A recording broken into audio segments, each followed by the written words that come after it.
سلام به به دوستان عزیز، مخلص شما موشکافم. پریشب قرار بود تیوی ریش با شیخ پری مصاحبه کنه.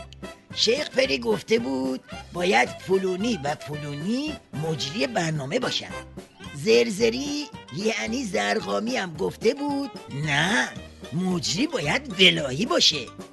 خلاصه کار کشید به تأخیر و کش و واکش. حل نهایه شورای نظارت و تیوی ریش گفت هرچی شیخ پری بگه.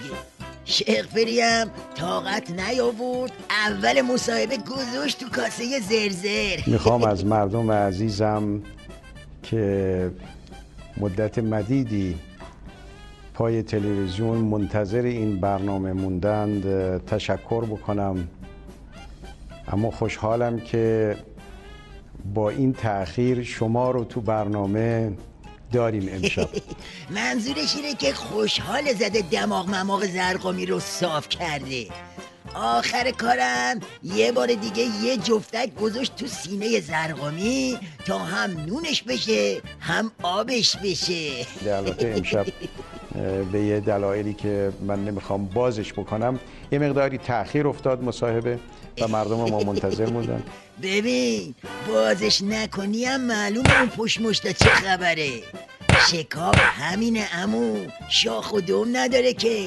از اون طرف زرزری هم بعد از این توپوزی افتاد به اون روغنسوزی و نامه نوشتن واسه شورای نظارت تیوی ریش که اگه قرار باشه شیخ پری خودش مجریشو انتخاب کنه پس بنده چی کارم؟ چغندرم؟ با توجه به اهمیت تأخیری که در شروع مصاحبه زنده تلویزیونی رئیس جمهور محترم پیش آمد، خواهشمند است در مورد انتخاب مجری توسط رؤسای محترم قوا و امتناع از پذیرش وظیفه قانونی و حرفه‌ای رسانه ملی اظهار نظر کنید.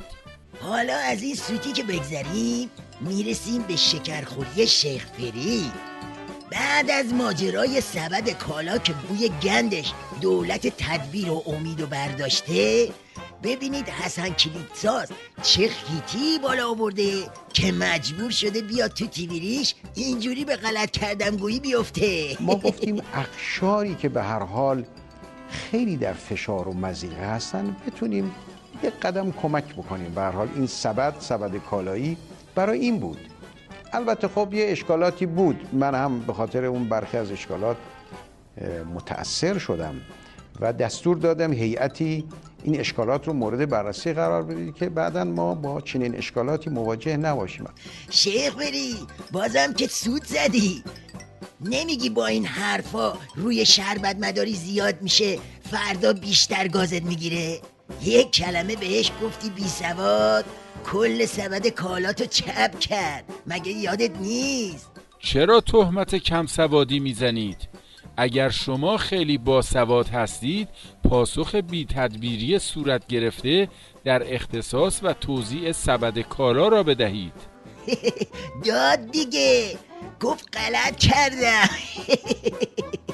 بنده موشکاف متخصص شکاف‌های ولایتم. حالا این شکافا هر جا میخواد باشه، بنده میرم و موشکافیش میکنم. یه روز تو تیوی ریش، یه روز تو مجلس، یه روزم تو سبد کالا. زد زیاد.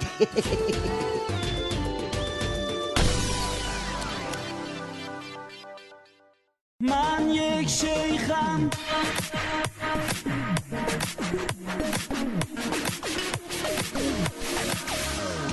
من با خرای قبلی با ما فرقی ندارم اصلا. تو استبل خمینی پروار و خپل شدم من. ولی فقید تو بیتش حالا زیر 2 تن فشاره. تلسم تیکه که داره دخلشو در میاره، دخلشو در میاره. زهرو میخوام بریزم تو گلوی عدوما جونم. دستام میلرزه میترسم که نتونم. میدونم که تو بازی هیچ شانسی دیگه نداریم. 2 جورشم یه جوره باز پا به فرار بذاریم. آخه من یک شیخم فری روحانی، دوم حاجی اکبر کوسره شدیدن جانی. من یک شیخم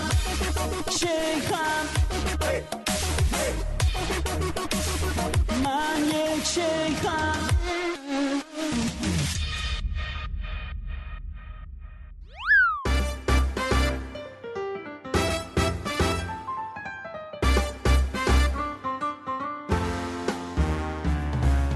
رقصای داغ و شفاف با آقای موشکار، با آقای موشکار.